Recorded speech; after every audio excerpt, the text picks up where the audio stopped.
For Earlston, it all came down to their final game of the season. If they won it, they'd be promoted to East League 1 behind Edinburgh Northern. And it took them just 10 minutes to get on the board with a penalty from Chris Shand. The Earlston pack were particularly impressive and Walkerburn found them hard to contain. But full credit to the Burn, they only just managed to get together 15 men for this game, while Earlston had a full complement of 7 substitutes to use. The first try was always going to come, and it was Steve Renton who powered over for a converted try to make it 10-0. It was a particularly gusty and dull Thursday evening at the Haugh, but a fair-sized crowd turned out for this one, and they looked on in delight as David Sinclair charged to the line to open the gap wider. Just before half-time, Earlston went over for a third try when Scott Bell shrugged off the attentions of Dale Zokas and Darren Kerr to slip over near the posts, Chris Shand converting.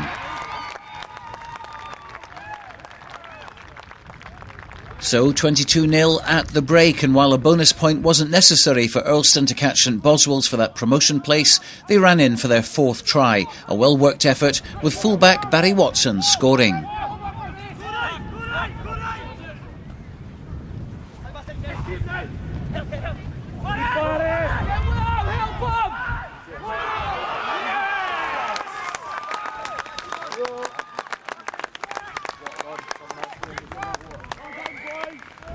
If you look at it again, good service from Jamie Watson to Chris Shand, an excellent pass to Stephen Renton, and Barry Watson coming in at the angle to wrong foot 2 defenders.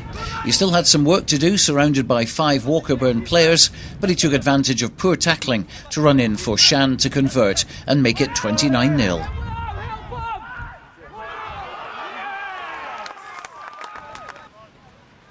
It was looking very good for Earlston, and you could see from the body language that they were much more relaxed. And a few minutes later, a misunderstanding between Darren Kerr and Stuart Borthwick led to Stephen Renton hacking on for Chris Shand to chase and dive onto.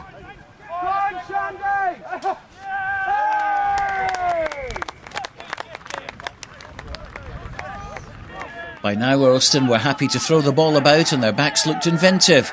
When Scott Bell got the ball, he jinked past 2 players, saw the gap and pinned his ears back to race in for an excellent try, giving him a brace for the night.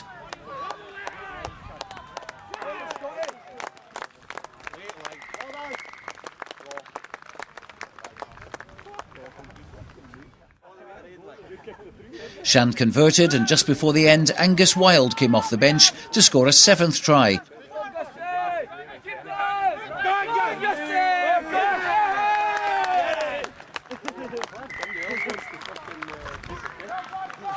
And with Shand kicking his 5th conversion of the night, it was all over. A convincing win for Earlston by 48 points to 0.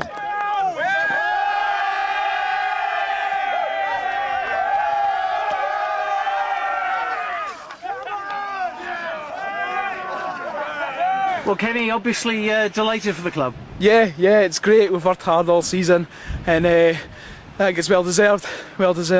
Now, of course, Walkerburn came here, gave you a few problems early on, but I think that the strength of the pack certainly showed through. Yeah, as a squad as a whole, we came through.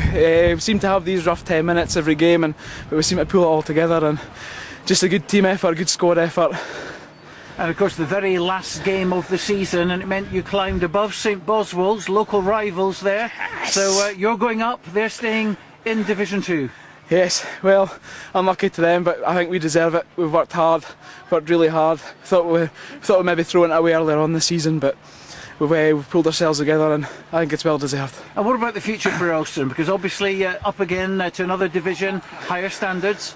Well, we're hoping to keep the majority of the boys. We're already in the process, starting to make sure or find out if people are coming back next season, and the general consensus is that most of them are. So I think it's onwards and upwards.